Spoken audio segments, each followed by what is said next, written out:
Welcome to Donmar TV News Channel. Is the Honorable Franz Castro willing to answer a few questions? Naroon na naman tayo sa usaping NTF-ELCAC at ang kanilang paglaban o kaya kanilang pagtanggi sa pakay ng NTF-ELCAC. Ito bang NTF-ELCAC para sa inyo ay hindi makakabuti sa ating bansa? So masasabi po ng kinatawang ito na hindi nagbigay ng mabuti o hindi nagdulot ng mabuti itong NTF-ELCAC, lalong-lalo na po sa ating mga kaguruan at estudyante sa sektor, lalong-lalo na po dito sa Department of Education, sa public school at iba pang mga eskwelahang pribado po. So tingin po natin hindi ito nagdulot ng kabutihan. Una po, bago ho nyo ituloy yung sinasabi, alam nyo ba ho ang ibig sabihin ng NTF-ELCAC? Ano ho ang ibig sabihin ng mga titik na ito? yes, Madam Speaker, it means National Task Force to End Local Communist Armed Conflict. Yan. Yan po ang sinasabi, National Task Force to End All Local Communist Armed Conflict. Tama ho yun. Yun ba ho yun? Madam Speaker? Tama Castro. po, Madam Speaker. Ayaw nyo hong tumigil ang kaguluhan sa Pilipinas? Hindi kayo sang-ayon sa pagtigil ng armadong pakikibaka ng mga komunista at ng NPA sa Pilipinas? Ang gusto nyo ay magtuloy po ito? Madam Speaker, naniniwala po ang kinatawang ito sa kapayapaan base sa katarungan. At naniniwala din po ang kinatawang ito na hindi magagawa ng militarisasyon ang kapayapaan sa ating bayan. Sandali lang po. ang kinatawang Nagsasalita ito, kayo, Madam sinasabi nyo Speaker, militarisasyon. pwede po bang patapusin po ako ng ating interpellator, Madam Speaker? Ano ho kasi ito maiksi lang po ang oras, Madam Speaker. Mahalaga marahil ay maibato ko lang ang mga tanong, oo o hindi, para naman magtuloy-tuloy ang aming usapan. Kasi kung hahabain po natin, Madam Speaker, ay hindi ho tayo pinapaliwanag matatapos. po ang posisyon ng kinatawang ito kaugnay ng armed conflict. Kaya po sinasabi natin na hindi po dapat gamitin ang mga burokrasya sa militarisasyon kasi itong Department of Education. Ano ho ang dapat gawin ng gobyerno ay nagagamit. para tumigil itong At ang armed conflict posisyon po natin? ng kinatawang ito, of course po, gusto po nating maging peaceful, tahimik ang ating bansa. Paano nga ho titigil? Ano ho ang paraan para itigil na po itong local communist armed conflict? Okay? So, ilan po sa minumungkahi ng kinatawang ito, Madam Speaker, para magkaroon po ng kapayapaan, tunay na kapayapaan sa ating bayan, ay ako po at kasama na po ang Makabayan Black ay patuloy na nagigiit na dahil ito pong conflict ng gobyerno ng Pilipinas at itong sinasabi nating NDF o ito yung nagaano ng armed conflict, nagkaroon ng armed conflict, ay bunga po ito ng mga social and political na mga roots. Kaya naniniwala ho kayo na dapat pabayaan na lang po ang NPA na maghari sa ating bayan. Yun po ang inyong sinasabi? Hindi ko po yung sinasabi, Madam Speaker. Pero kumakampi kayo sa kanila, sa kanilang ginagawa. Na sana po ay magkaroon ng payapang pamamaraan para matigil na po ang armadong pakikibaka at matigil na rin po itong mga ginagawa ng NTF-ELCAC sa ating mga civilian authorities at sa ating mga mamamayan na may kagustuhan lamang na magkaroon ng mapayapang komunidad. Wala naman ho sigurong gusto na mag-away-away ang Pilipino. Ang gusto ho natin, tumigil na nga ang away, di ba ho? Opo, ako po ay naniniwala na dapat ay magkaroon po ng tunay na kapayapaan sa ating bayan. Kaya di ganun pala magkasundo ho tayo rito. Ang gusto ho natin ay tunay na kapayapaan. Ngunit, marahil, tingnan natin kung ano ho ang idinudulot ng mga, sabihin natin, yung mga binanggit yung paaralan na sinaraduhan, Ito ho, sabi nyo, itinanggal na po ang permit ng gobyerno, yung ba ho ang sinabi nyo kanina? Nasabi ko po katulad po ng sinasabi natin, meron pong 178 na, ito po ba yung tinutukoy ninyo, 178 na mga lumad schools na ipinasara? Sandali po, bilanggit nyo ho na lumad. Ang lumad ba ho, ano ba ho ang ibig sabihin ng lumad? Hindi ba yan po ay isang tribe sa Cebu? Yan po ay isang grupo sa Cebu, di ba ho? Ang lumad po ay sa termino ng Cebuano. Ito po yung mga indigenous people po. Pero may Southern grupo ho ng Mindanao. lumad na ang talagang pangalan lumad. Tama ho ako. Yes, ito po yung sa termino ng Cebuano. Okay, pero sa Cebu ho, merong grupo, may isang tribo na lumad talaga ang pangalan. Tama ho yun. Hindi po. Ang lumad po ay binubuo yan ng iba't ibang mga tribo po. Merong Manobo, meron pong iba pang mga tribo. Pero ang tawag po sa kanilang mga makakatutubo na nasa Southern Mindanao ay lumad. Okay. Kung gusto nyong gamitin yan, sige ho, gamitin natin kasi ang alam ko ho, ang lumad ay isang tribo o isang katutubong grupo sa Cebu. Ngunit ginamit na po ng National Democratic Front na termino ang lumad upang pangalanan ang lahat po ng katutubong grupo sa Pilipinas. Madam Speaker, gusto ko lang pong i-correct ang ating Senior Deputy Majority Leader. Katulad po ng nasabi ko kanina, ang salitang lumad po ay general terms na tawag po dito ay yung mga katutubo po na nanggaling po sa Mindanao o sa Southern Philippines. So binubuo po ito ng iba-ibang mga tribo po. Kaya yung yung binabanggit nyo kanina Madam Speaker, yung mga lumad na nanggaling po sa Cebu, sila po ay nanggaling po talaga sa Mindanao. Yung mga katutubo ho sa Luzon, ano ho ang tawag natin? May mga katutubo po tayong iba-iba po yung mga katutubo natin sa Luzon. Halimbawa po sa northern part. Sa Cordillera, ano ho ang tawag natin Opo, sa mga katutubo meron sa po Cordillera? tayo doong mga Igorot, meron po tayong mga Ibanag. Paano ho ang mga Tibuli sa Mindanao? Yan po ay lumad pa rin ang tawag nyo. Opo. Hindi ba nawawala ang kanilang identity pag tinawag nyo silang lumad? Di ba ho, dapat tawagin natin sila sa pangalan ng kanilang tribo at hindi po ilagay sa isang pangalan lang?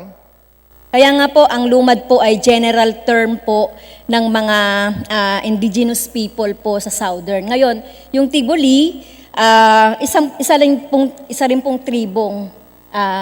Di ba ho, mas makakayaman ho at mas magandang pakinggan na kilalanin natin ang bawat grupo sa kanyang pangalan at hindi lang sila bigyan ng isang bansag. Tama din po kayo. Alam ko po, may iba't ibang mga pangalan yung mga lumad. At kung babanggitin po natin yan ngayon, una-una, hindi ko rin po alam lahat yan. So, basta ang alam ko lang po sa definition mula sa tinanong nyo po kasi, definition ng lumad. So, ito po yung general term ng mga katutubo po sa Southern Philippines. Ngayon, ang inyong nirereklamo po sa kapulungan ito, yung memorandum order po na binigay ng DepEd, no? Na magbigay ng siyam na representative ang bawat division ng DepEd para po sumama sa LCAC, sa NTF-LCAC. Yun po yung nirereklamo?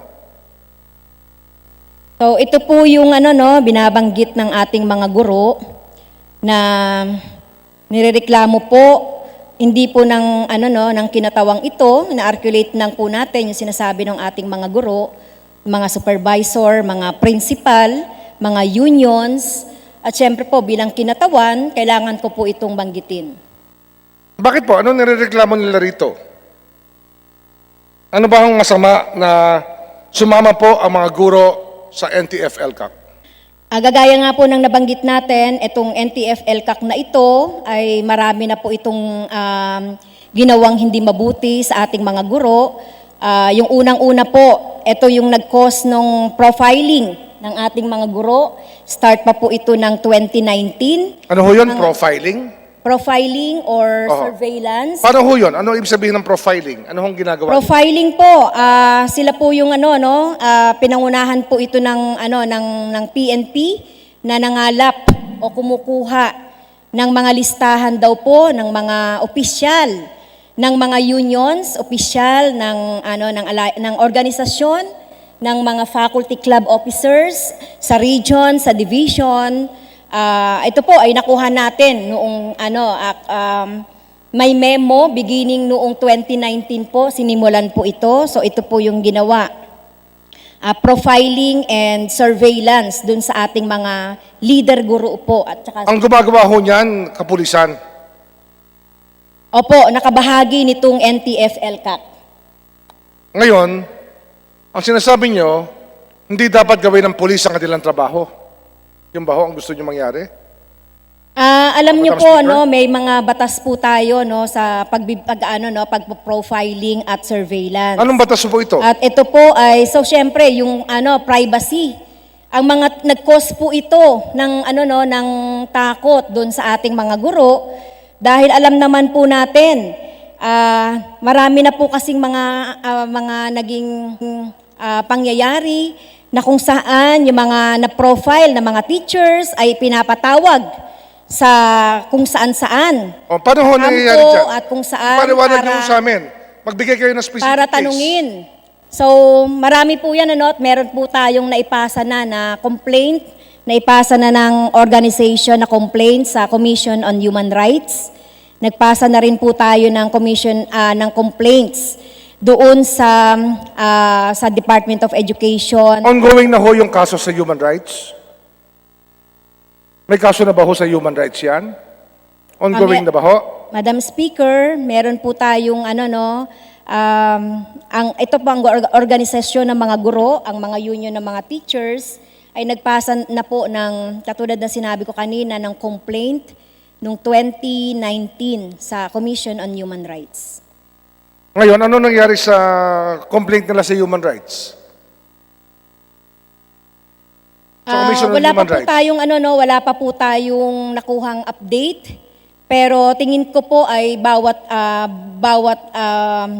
regions po ay nag-iimbestiga na po itong itong Meron ba hong ginagawa ang Commission on Human Rights para awatin po yung kanilang inireklamo? Opo, Madam Speaker, sila po ay nag-iimbestiga na nga po kaugnay nito dun sa profiling and surveillance. Pero halos 2 taon na po yan, Madam Speaker, di ba ho? Opo, Madam Speaker. At ano nga ang naging aksyon ng Commission on Human Rights? Meron na ba hong naging desisyon dito o kautusan sa mga kapulisan natin na tumigil sa kanilang ginagawa? Katulad po na sinabi ko, Madam Speaker, wala pa po tayong mga updates dito dahil ongoing pa yung ginagawang investigation ng Commission on Human Rights. Kanina kasi binanggit nyo rin pati yung nangyari sa San Carlos, di ba ho? Opo, Madam Speaker. At ang inyong sinasabi ay mali ang paghuli ng mga tao na hinuli doon sa University of San Carlos. Yun po inyong sinasabi. So ang sinasabi po natin sa ating talumpati, Madam Speaker, ay binanggit ko po ang example na ito, bunga po ng red tagging at militarization kamakailan. Ano yung red tagging? Ay Pwede nyo hong paliwanag inatake sa po, amin? Madam Speaker, yung University of San Carlos sa Cebu. So ito po yung binanggit natin. Ito po yung binabanggit natin sa ating speech. So ang tanong po, Madam Speaker, muli ay ang red tagging. Pag sinabi po natin red tagging ay yung paglilink ng sinuman, ng organisasyon, at anumang mga personalidad na nililink doon sa tinatawag nilang terrorist group. Terrorist group. Pagka nalink po sa terrorist group, red tagging ang tawag nyo. Pwede pong tawaging red tagging, pwede rin pong tawaging terrorist tagging, Madam Speaker. At sa tingin nyo ho, hindi ho dapat ginagawa ng pulis ang kanilang trabaho na tingnan ang mga maaring makapinsala sa lipunan upang maawat ito. Hindi nyo ho, tingin nyo ho, mali ho yun. Sinasabi ko lang po, Madam Speaker, meron po tayong mga mga batas, meron po tayong mga rules of engagement, meron po tayong tinatawag na kung meron pong yung mga armed conflict o yun nga po, yung rules of engagement ay dapat po dumaan ito sa tamang proseso. Katulad po na sinabi natin kanina, binanggit natin yung University of San Carlos. Kung meron po talagang warrant of arrest at kung meron po talagang isinampang kaso before namang raid yung ating mga kapulusan sa Cebu, ay dapat po ipinakita muna yon at syempre po dapat ay alam naman natin na ito po ay seminar house or retreat Di ba house. ho yan? Dapat Ang trabaho ho ng ano pulis. muna, humingi muna ng pahintulot, Madam Speaker, doon sa administrasyon. Anyway po, at ito pong mga taong ito, ang mga lumad at ang mga gurong na to, hindi naman to mga bayolente na ginagawa ng pulis doon sa nakaraang pag-raid nila doon sa San Ngunit Carlos. hindi ba ho naman na ang 5 ho sa mga nahuli sa Cebu ay kinasuhan na po ng kidnapping or serious illegal detention? Di ba ho totoo yun? Hindi po ako privy, Madam Speaker, doon sa pagkakaso. Ang binabanggit ko lang po dito ay yung mga nakikita natin sa video, sa television, binanggit ng ating DS Romero. Kasi ho, ito, ang parahil ho, pakailangan malaman ng lahat, na ginawang na- raid. yung mga taong hinuli sa Cebu ay kinasuhan na po ng serious illegal detention o kidnapping, non-bailable po yan, sapagkat yung mga bata po ay 3 taong hindi nakita ng mga magulang, dinala mula Davao papuntang Cebu, walang permiso, kaya kidnapping po ang naging kaso ng mga taong nagdala ng mga bata sa University of San Carlos. Sana po maging makatotohanan tayo rito. Ang So, problema ho sa ating lipunan, Madam Speaker, dahil po, up sinasabi pa ho ko, it's up for the... ang problema ho ng ating lipunan ngayon, Madam Speaker, ay kung meron pong ginagawa ang kapulisan upang awatin ang maaari maging mas malaking problema, ito na naman at mayroon nagrereklamo. Sana po, tingnan muna natin kung ano talaga ang nais ng lahat ng Pilipino. Ang gusto ng Pilipino, maging tahimik po ang ating bayan. Na wala pong nagahari na wala sa batas at gumagamit ng armas ng wala sa batas. Yan po ang ating pagnanais sa ating lipunan. Kaya kung meron pong ginagawa ang pulis, siguro masasabi ko, 99% na kanilang ginagawa ay sa kabutihan ng Pilipino. Mayroong may 1% na talagang tiwali o malayo ang kanilang landas o nawawala sa landas, ngunit karamihan po ng ating kapulisan ay gustong iayos ang ating lipunan.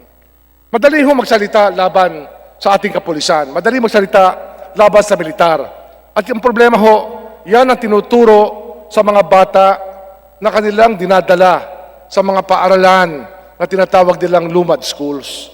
Tinuturuan nilang magalit sa pulis at sa militar ang ating mga kabataan. Tinuturuan nila magalit sa magulang at magalit sa gobyerno ang ating kabataan. Ang ang nangyayari dito ay radicalization. Sana po ay tumigil na po ang problemang ito sa ating lipunan. Wala po akong hangad dito na makasama kahit kanino man. Ang gusto lang ho, maging malinaw sa lahat na ang bawat usapin ay may 2 aspeto. Pag sinabi ho nila na ganoon, tanong po natin sa kabila kung totoo ang kanilang sinasabi. Huwag ho natin tatanggapin ang lahat ng mga salitang iyan na parang yan na lang ang katotohanan sa ating mga buhay. Kaya sana po, ako po kasi, ang tingin ko, tama ho ang ginagawa ni Pangulong Duterte na magtayo ng National Task Force to end all local communist armed conflict. Di ba't makakabuti yan sa ating bansa? Kung wala nga ng problema pag ikaw'y nagpunta sa bundok, wala nga nang harang sa iyong NPA, pag ikaw ay nagtayo ng investment, wala na hong manghahara sa inyo at hihingin ng revolutionary taxes. Sana po, maging malinaw ho sa ating lahat. Ang gobyerno ay may responsibilidad sa lahat. Sa ating lahat. Maaaring may mga pagkukulang, ngunit sinisika po natin na iayos ang lipunan natin. Sana po ay huwag tayong padadala sa ganito mga salita sapagkat kung ganito ang ating aabutin, ay baka wala nang puntahan ng ating bansa. Yun na lang po, Madam Speaker. Maraming salamat po. Madam Speaker, ginagalang ko po no, yung opinion ng ating kagalang-galang na majority leader, Madam Speaker. So parehas naman po kami ng hangarin na magkaroon ng mapayapa bayan natin, magkaroon ng kapayapaan ang bayan natin. Kaya naman po, sa bahagi po nung nangyari sa Cebu, kung talaga pong yung mga kaso na binabanggit dito, yan po ay nasa korte na at bayanan rin po natin ang korte na mag-decide about that. Yung binabanggit naman po na NTF-ELCAC, ako po ay magkaiba po kami ng paniniwala ng ating Deputy Majority Leader kaugnay ng pagkakatatag ng NTF-ELCAC. Ganon din yung pagkakapondo dito sa NTF-ELCAC dahil naniniwala po tayo na hindi natin to kailangan. Naniniwala po ang kinatawang ito na sana po sa pagitan ng ating gobyerno at ng tinatawag nilang teroristang komunista ay dapat po magkaroon ng ending ito sa pamamagitan ng pagpapatuloy ng usapang pangkapayapaan. Mahaba-haba na rin po yung narating sa usapang pangkapayapaan at sana kung naituloy lang po ay hindi mangyayari ito. Naniniwala rin po tayo na ang kinatawang ito, Madam Speaker, na hindi po dapat ginagamit ang mga ahensya, ang mga burokrasya natin, lalong-lalo na ang nagsiserbisyo sa edukasyon na gamiting i-militarize sa pamamagitan nitong NTF-ELCAC na ito. At sana ay maisulong po natin yung mga serbisyong edukasyon, serbisyong pangkalusugan, serbisyong pangkabahayan, at anuman pong mga serbisyong pangangailangan ng ating mga mamamayan.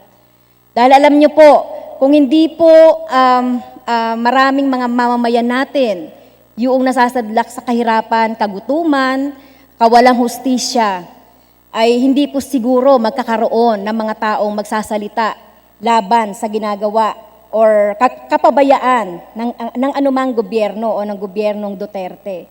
So yun na lang po, Madam Speaker, ginagalang ko po yung ating Deputy Majority Leader sa kanyang mga opinyon at naniniwala po tayo na dito po sa kapuluang ito, malaya po ang lahat na magsalita na walang makakapigil, walang makakapanakot. Sa tayo pong lahat ng mga kongresista dito ay pantay-pantay na dapat bigyan ng panahon sa pagsasalita at dapat igalang ang paniniwala ng bawat isa. Maraming salamat, Madam Speaker.